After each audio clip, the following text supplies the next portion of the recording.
What's up, LEGO builders? Welcome back to Coconut Brick Studios. Recently, someone suggested I build monster mechs since Halloween is coming up, and many of you have been asking for civilian modified mechs. So I thought this was the perfect chance to build some of the scariest fighting machines I could think of, conjuring up weirdly effective weapons and surprises to create Moenia Prime's new favorite sport. So if you're ready, don't forget to open fire on that like button, and let's get building. Before building these metal monsters, I should probably explain how any citizens of Moenia Prime are even getting their hands on such new and dangerous tech. For the most part, the Protectorate forces are pretty good at either destroying or retrieving downed mechs as a way of keeping them from being seized by the HADF. But war's messy, and the occasional mech will go down in a spot that's hard to reach, and in the heat of battle, brave, or should I say foolish, but enterprising individuals have managed to dart in, snagging chunks of different mechs. The mechanics in the Grease districts have been able to kit bash some pretty fearsome looking machines from the wreckage, all built for one thing: mech fights. With that out of the way, I can build the first mech owned by the notorious Diode gang, who have been on the rise in the slums and residential districts of Moenia Prime. Ever eager to make more money and continue to establish themselves as rulers, they've spared no expense, purchasing and stealing whatever they can to build the ultimate metal gladiator. I want to make these mechs look as scary as possible, since showmanship and psychological warfare are very important in these games as well. So this mech will be modeled after the fearsome winged predators that congregate on the coastal islands of the southern seas. The Diode colors are black and red, which will make this mech look even cooler. Honestly, I can't think of a better candidate for the first gladiator mech of Moenia Prime than this one. It does need a name, however, so make sure to drop some suggestions below in the comments.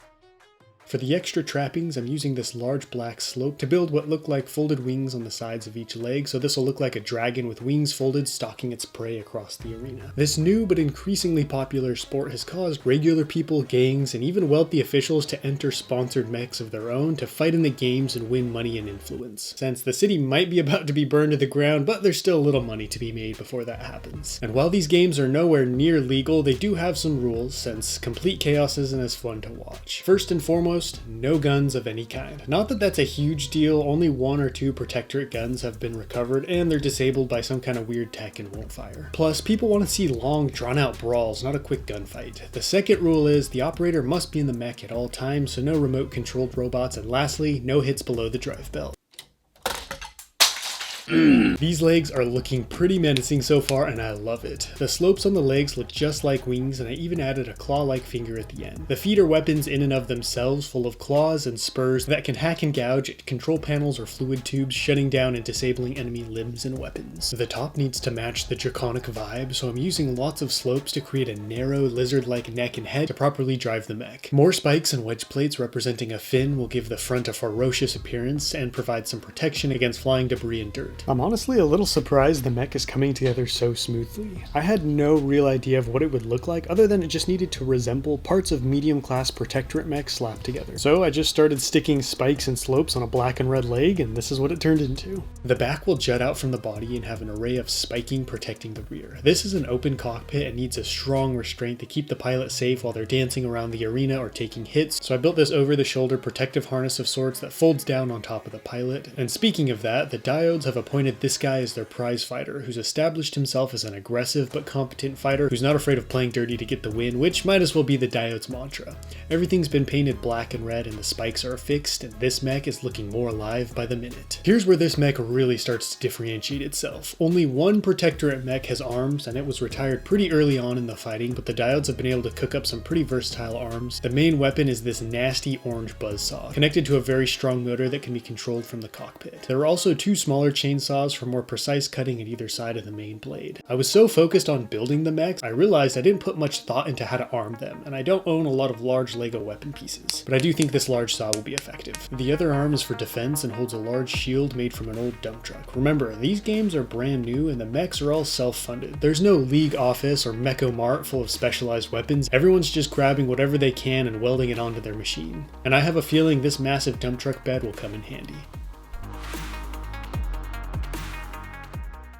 It's all about survival of the fittest, and there are few fitter than the Diode's prize-fighting machine. Constructed from the remains of a medium-class Reaper mech torso, which gives it advanced speed and stability, able to dart around the arena, spinning its opponent's head in circles. Once a weak spot has been identified, this black nightmare leaps in, slashing with its razor-sharp claws and massive buzzsaw, turning opponents into scrap metal. In the very unlikely event that this mech is being overpowered, its secret flamethrowers can jet out white-hot napalm capable of melting through metal and flesh like it's ice cream. Not everyone is as wealthy as the Diode, so this next mech is not going to be very fancy. But that's okay, since the pilot is backed by a dedicated team whose lack of funds and high-end mech parts have led them to craft an out-of-the-box mech design that has some surprises of its own. Sometimes adversity pays more than comfort does. This simple design focuses on practicality over spectacle, having the pilot secured in the center of a dense round body that can shrug off some hefty attacks. The cockpit boasts of a special red button that definitely does not order ice cream, and a sturdy restraint keeps the pilot in place. He's decked out in green to match his machine, and apparently started on the Slytherin Quidditch team at some point, though I'm not sure how much that's going to help him now. Not wanting to be completely devoid of fun, some glaring eyes were affixed to the front to distract from its already deadly teeth, which we'll see in a little bit. The arms are stocky but strong, matching the body, with a couple of spikes and dark green armor pads spread throughout. The extra strength allows this mech to wield an unusual but potentially very effective weapon.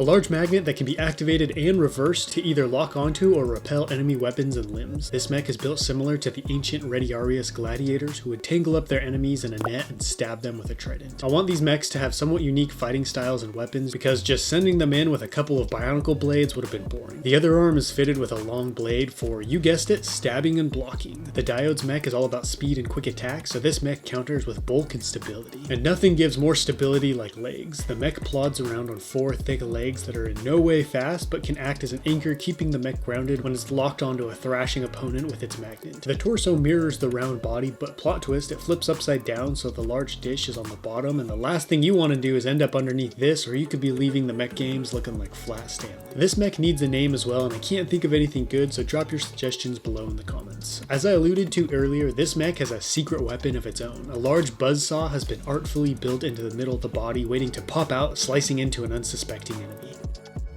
Before today's showdown begins, I need a good cleanup vehicle, so I built this bad boy to help clear the floors and keep the games going. It's got large wheels and a powerful engine that, when combined with the large bucket on the front, can take on just about anything that crashes to the ground. Given the fact that these fighting machines run on batteries and highly flammable fluids, a water tank and hose is attached to the back to make sure the folks in the arena don't get the Uncle Owen and Aunt Beru treatment.